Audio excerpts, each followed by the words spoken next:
Hello viewers. Welcome to Seek Wisdom. First of all, thank you for playing out this video. Today we present you the summary of the book, Mindful to Mindful, written by Swami. This book provides you a Zen guide for life. It's all about how you handle life. We hope you like it. Let's get started. Living a graceful life that has meaning and happiness is an art anyone can master. Essentially, that is what Zen is about, a state free of conditioning so that the mind can rest and rejoice, without having anxiety to always get somewhere. Zen is all about effortlessly, to live life as effortlessly as possible.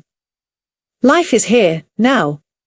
We tend to take ourselves too seriously, making that the root cause of most of our agony. When our conditioned mind starts to empty itself by way of mindfulness and a natural awareness, a sort of calm rises to the brim of our consciousness. Unlike other forms of meditation, in Zen, you don't have to go anywhere to be happy. No need to sit down in one rigid posture. Walking, eating, doing the dishes, everything we do can be done in a manner that it turns into meditation. Enlightenment is not something you gain or attain, it is something you become. Anything you do in life can be done in two ways. Either with awareness or without awareness. When you do it with awareness you are awake, when you do it without awareness, you are sleeping. Most of our reactions are without awareness. Maintaining awareness of the present moment requires doing one thing at a time so as to focus on your chief activity. Multitasking is the nemesis of mindfulness. This can happen only when you slow down a bit. Simply do and focus on whatever it is that you are doing in the moment. This does not mean you need more time, it simply means that you do whatever you are doing with complete awareness. When you get a hand on mindfulness and begin to put it to use in your daily life, you will change forever. You will see things in life you were unable to see earlier. The beauty, bliss, adequacy, the completeness of life will come to you effortlessly. Your mind starts serving and not ruling you. Don't dream that life will be with no stress. A life where there are no challenges is unfulfilling and a very boring life. Pain is an essential part of our spiritual progress. But in all this, to be able to flow is Zen. The question that then arises is, why Zen, why now and why meditation? Practicing Zazen will help you be more aware in doing your daily chores, and the focus is to just enjoy everything we do or have to do in our lives. As you become more mindful, you slow down. Your mind slows down, but it becomes far more effective. You get a lot more done and become more thorough. Your appetite decreases, along with your anger and aggression. You eat less, but are more nourished. You even age slower. You use fewer words and you express yourself more effectively. To be calm and mindful in your daily lives, it is important to understand the impermanent nature of everything that exists. And for that, here is a very simple exercise. Keep a fresh flower on your car's dashboard or at your work desk. Whenever you feel low, sad, or depressed, just look at the flower. Remind yourself this: my life is a flower. I am a flower myself. That this is a blessing.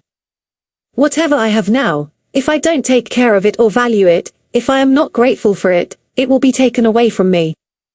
Looking at the flower will make you aware of the transient nature of everything around you. You may say, my life is like this flower. I was sowed at some point in time, I became a bud, an embryo. Then I was born and I bloomed like a flower. And it doesn't matter how much I protect myself, how fragrant I am, how alive I may be, one day, I am going to wither away. All my afflictions, all my sorrows, my complaints, grudges, negativity, feelings, good, bad or ugly, my acquisitions, all will be left behind. And if I don't live this moment, I will not have the chance to live the next either. Looking to the sufferings through this argument will make you understand that it is not actually suffering, rather an illusion of suffering. Like flowers, all of us, with each passing moment, are withering away as we age and move towards death. Our energy levels and our ability to do many things diminishes. So be fragrant, be soft and tender like a flower.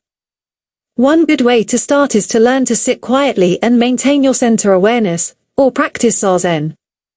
Here are some guidelines on the same. Sit cross-legged, half or fully cross-legged with back straight, not stiff, and your neck slightly bent. Your gaze is normal and straight. Eyes open, at the most your eyelids may be half closed with teeth slightly parted, barely touching each other. Your tongue is touching your palate and your lips are gently joined. Hold a soft smile. Your body should be resting in its natural state because Zen or meditation should be your most natural state. Your hands one on top of the other, palms facing upwards and the tips of the thumbs together forming a small circle. Rest your hands in your lap and you are at your most comfortable. If you cannot sit on the floor, can't cross legs, no issues. You can still do plenty in Zen sitting on a chair. However, you should keep your back straight. To bring your center of awareness to the present moment, count your breath. Any thought that comes to your mind, just let it come and go. Don't react to any thought. If you are here now, you will smile automatically because the present moment has no stress. Even when not practicing Zazen, just sit in a normal posture and listen to your breathing. Here, quality of meditation is more important than duration for which it is being done. Breath is your first and fundamental connection with life. It's when you forget how to breathe that you lose control of yourself. When you are angry or aggressive, your breathing is shallow, you breathe hard. When you are calm, you breathe deep and slow. If you regulate your breathing, your mind will become regulated, and as you regulate your mind, your breathing will reflect it. At times when you don't feel calm enough to do Zazen, you can do wall gazing by maintaining your concentration on a wall. Wall gazing gives you the ability to recognize patterns everywhere around you. When a pattern starts to emerge, it stills your mind completely. All religions have symbols, whether that be a mark on the forehead, an insignia, a turban, or whatever. These are triggers of mindfulness. All these symbols are reminders. Similarly, you can keep a small stone or a pebble with yourself as a reminder. Gaze at it for a few minutes just before or after your lunch while at work. Remember, while gazing, don't analyze the stone. Simply be quiet and look at it. Keep your back straight and sit in any comfortable posture. Whenever you are angry or down, put your hand in your pocket, press that stone a little and remind yourself, I am supposed to be mindful. When you are down, take out that stone, and count your blessings. Here comes another Zen practice, Zen tea ritual, also known as chado. The idea is that you drink your tea mindfully, preparing it with joy and serenity, taking in the aroma, the taste, and then savoring it, sip by sip. You drink so deliberately and so naturally, that you experience the tea touching your tongue and then your palate, then going down your esophagus and into your belly.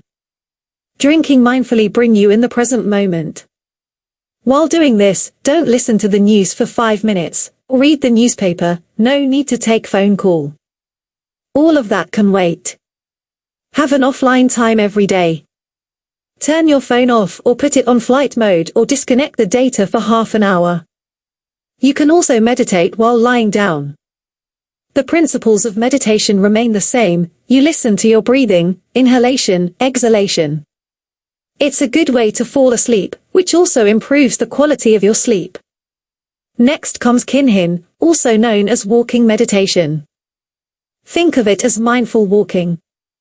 If you can retain your meditative state while walking, you are practically meditating all the time. The effects of mindful walking trickle down to all the other areas of your life. Just remember to walk extremely slowly and see how your weight is shifting from one foot to another.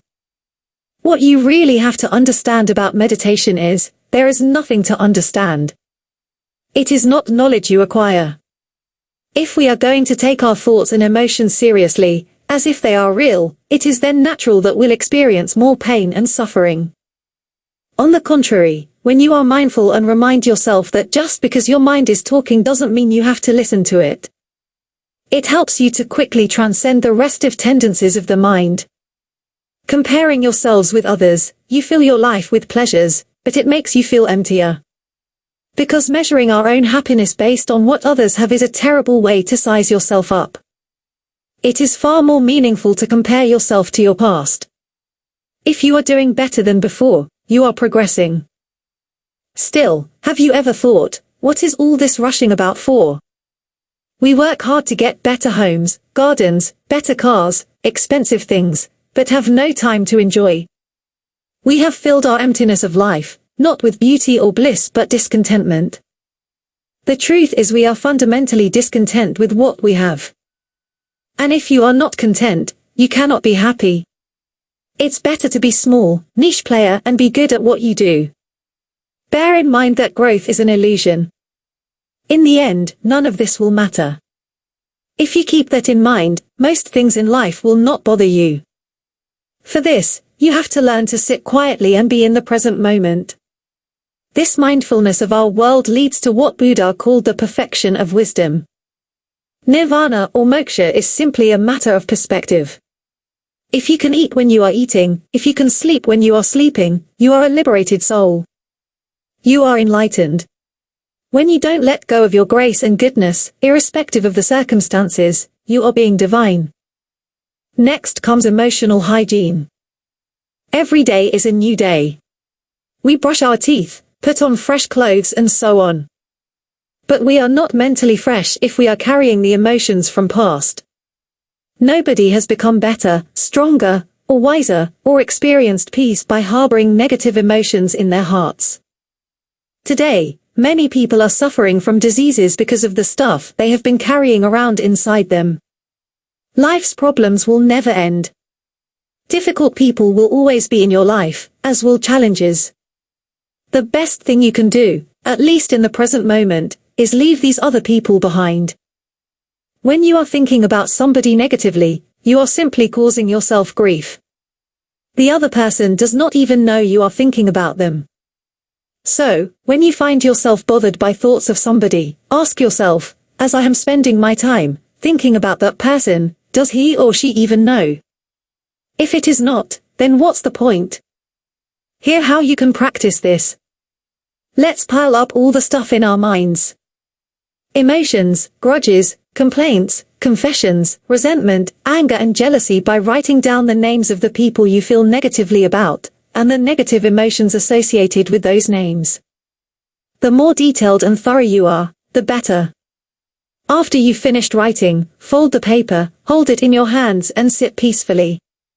Now close your eyes and relax. And meditate as follows. Today, I'd like to commit myself to a different life. I am going to forgive these people whose names I hold in my hands right now. I am doing this cleansing. I am letting go of these emotions. This clutter has no more room in my heart. From this moment on, I don't want these emotions in my life. Life is a series of moments and on most of them we are making choices. The choices we made yesterday have a bearing on our today and the choices we are making today are going to dictate our tomorrow. The reason most people feel angry and unfulfilled in their lives is because they want someone else to make the choices for them. Make your philosophy of life in form of some points, like here are some which author uses. Always retire at a regular hour. Look upon food as medicine, that it's there to nourish your body, not to bloat it. Receive a guest with the same attitude you have when alone and when alone, maintain the same attitude you have when receiving guests. Watch what you say and whatever you say, practice it. When an opportunity comes, do not let it pass by. Yet always, think twice before acting. Do not regret the past. Look to the future. Have the fearless attitude of a hero and the loving heart of a child. Upon retiring, sleep as if you have entered your last sleep.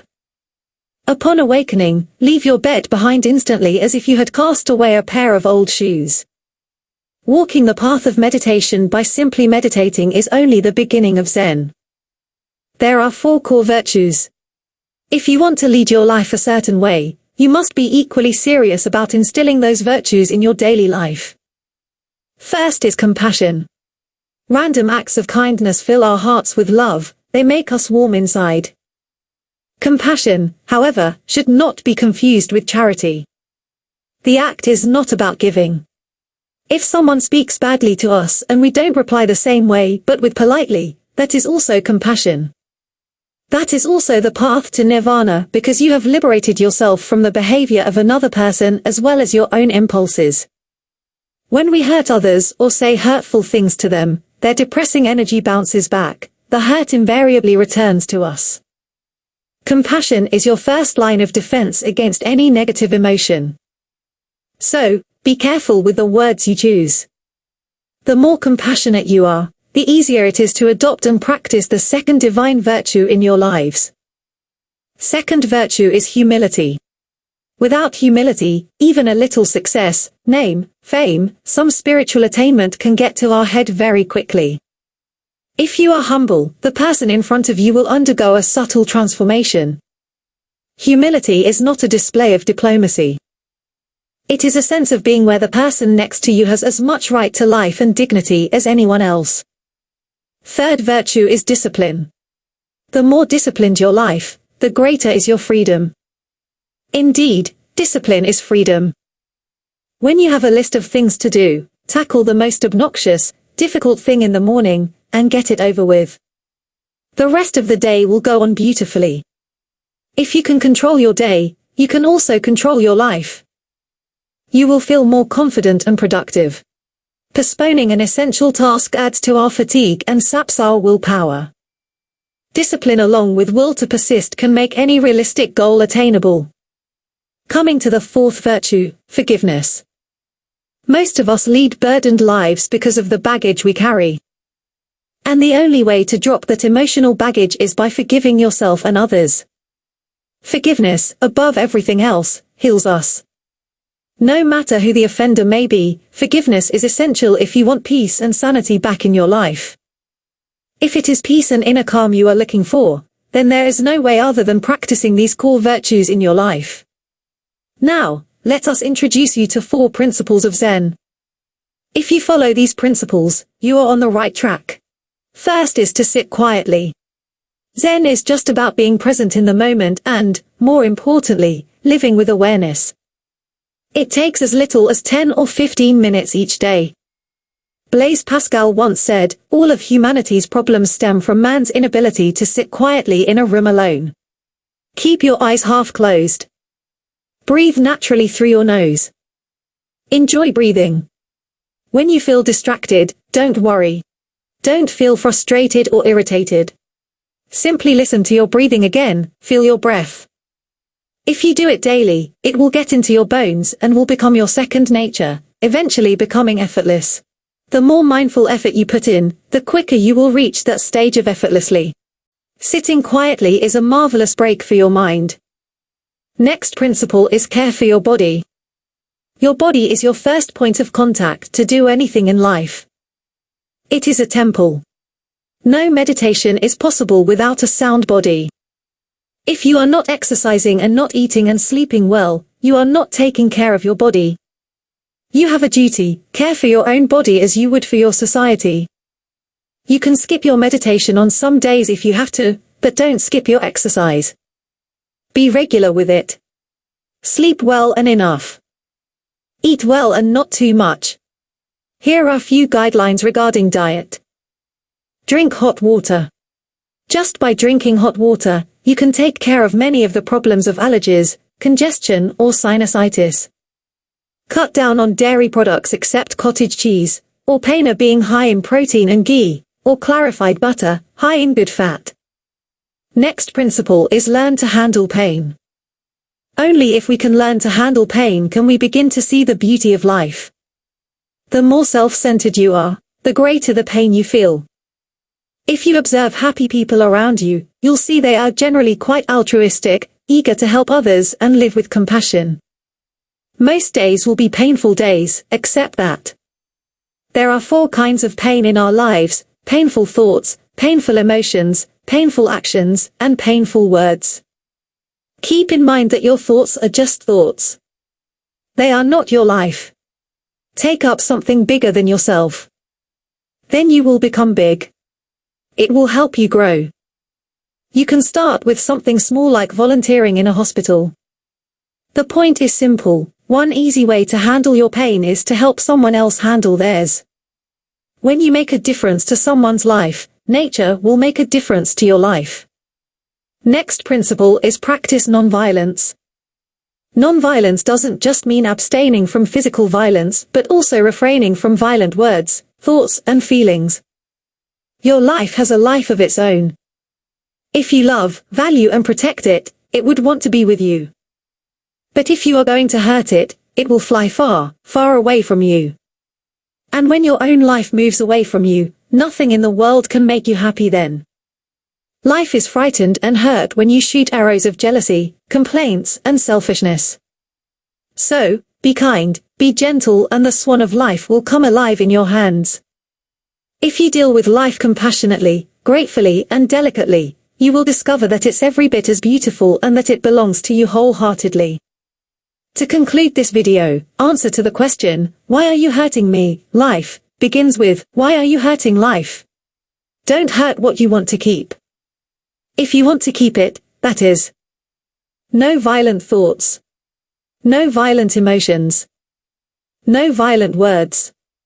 No violent actions. Here we shall wind up the video. We hope you like it. See you soon with another video. Till then, be happy.